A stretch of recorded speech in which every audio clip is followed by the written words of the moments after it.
बिस्मिल्लाहिर्रहमानिर्रहीम। तो मेरा नाम है डॉक्टर जहांगीर यासर और आज हम जिस मर्ज़ के ऊपर बात करने लगे हैं वो है खूनी पेचिश। बहुत सारे लोगों को खूनी पेचिश आते हैं और बार बार आते हैं। उनको जो उनके पेट में बहुत ज़्यादा मरोड़ उठते हैं और उनको साथ पेचिश के साथ बहुत ज़्यादा खून आता है। इसके ऊपर बात करेंगे, इसकी वजूहात के ऊपर बात करेंगे और आपको कुछ होम्योपैथिक मेडिसिन बताएंगे जिसके इस्तेमाल से जो खूनी पेचिश का मसला इससे बिल्कुल ठीक हो जाएगा। तो वीडियो शुरू करने से पहले अगर आपने मेरे इस चैनल डॉक्टर जहांगीर यासर को सब्सक्राइब नहीं किया तो सब्सक्राइब ज़रूर करें और साथ बेल आइकॉन को भी प्रेस करें ताकि जो मेरी नई आने वाली वीडियोस के नोटिफिकेशन आपको मिलते रहें।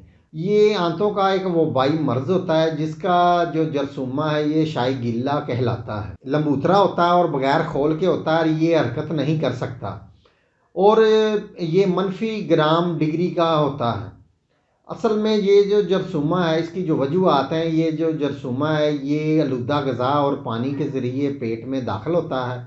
वहाँ से ये छोटी आंत जो है इसके निचले हिस्से में चला जाता है और वहाँ से बड़ी आंत में दाखिल होके वहाँ पे ये कुछ उसको ज़ख्म पैदा करता है और उनके अंदर अपनी माजगा बना के बैठ जाता है और बाज़ दफ़ा पखाना करते हुए इसके कुछ सैंपल ये खाने के ज़रिए बाहर निकलते हैं।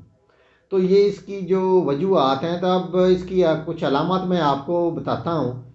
तो इसमें यह है कि पेट के अंदर बहुत ज़्यादा मरोड़ उठते हैं और बार बार पखाने की आदत होती है और पखाने के साथ बहुत ज़्यादा इसमें जो खून है ये आता है।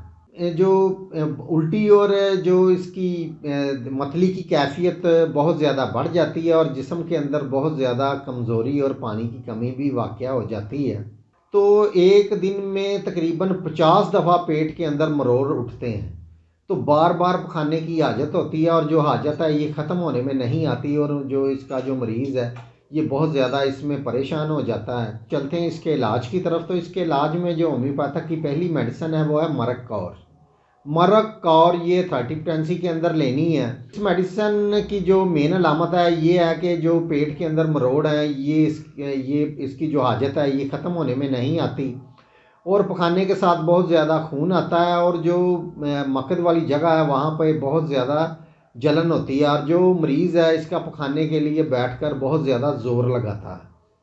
तो ये मरक कार आपने 30 पोटेंसी के अंदर लेनी है। इसके 3 से 4 कतरे आधा घूंट पानी के अंदर डाल के दिन में 3 से 4 दफ़ा आपने इसको इस्तेमाल करना है। तो इसमें जो दूसरी मेडिसिन है वो है मरक्सोल। मरक्सोल ये 30 पोटेंसी के अंदर लेनी है।